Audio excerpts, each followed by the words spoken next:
is Bryan. I'm the head of strategy and insights for the agency team here at Google, and I'm originally from Eugene, Oregon, which is on the west coast of the US.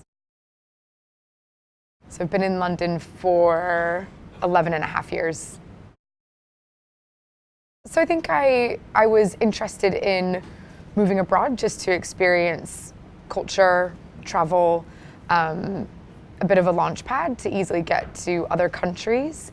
And I think also just what London has to offer. So everything from kind of like music to sport to theater is just a city that seems to have a lot going for it.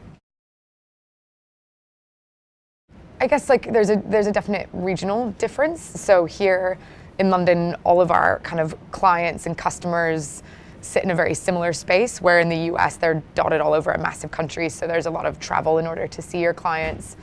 I think the way of working is very different. I would say that the US is more formal, whereas the UK is a little bit more casual in terms of just approach and ways of being and ways of behaving. Yeah, I would say that those are probably the biggest things. I think that the advertising industry in particular seems incredibly diverse, and I guess that represents London overall. But people that I work with on a day-to-day basis are from all over the world. So Europe, but also globally, it's a massive footprint. Whereas I would say in the US, almost everyone that I worked with was American. I think that a very kind of common philosophy or understanding is that if you're trying to build products, or in our case, advertising solutions that work for a diverse group of people, then you need to have a diverse group of people creating those things. Otherwise, that group isn't represented in your output, which means it won't be relevant for them. So I think to be successful, you need to have the perspective of the people you're serving. So it's quite important.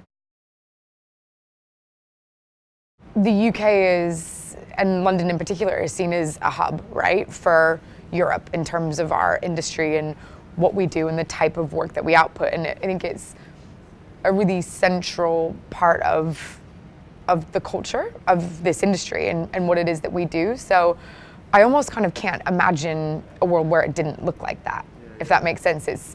It just is part of the inherent DNA. Since I mean, I've been here for 11 and a half years, and it's always looked like that. So I almost can't imagine what that would be like.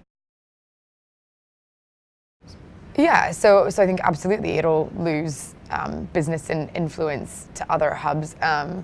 There's already cases that I know of with friends and colleagues and different people who are talking about their options and what they want to do. And it's not only from a technical perspective of, are people allowed to immigrate and cross borders? I think it's also from it's a mindset point of view. It's kind of a feeling of, if this is the type of place that believes in, I guess, some of the things that we think of when we think of Brexit in terms of tolerance and, I guess, being open to different diverse backgrounds, people second guess if it's a place that they want to be.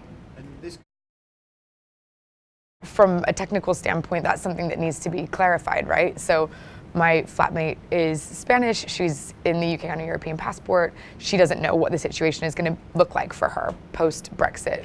That's true of a majority of my friends from the European Union. So I think that's something, obviously, that needs to be clarified, or some guidance given sooner rather than later. People want to act on that if there's something that needs to be done.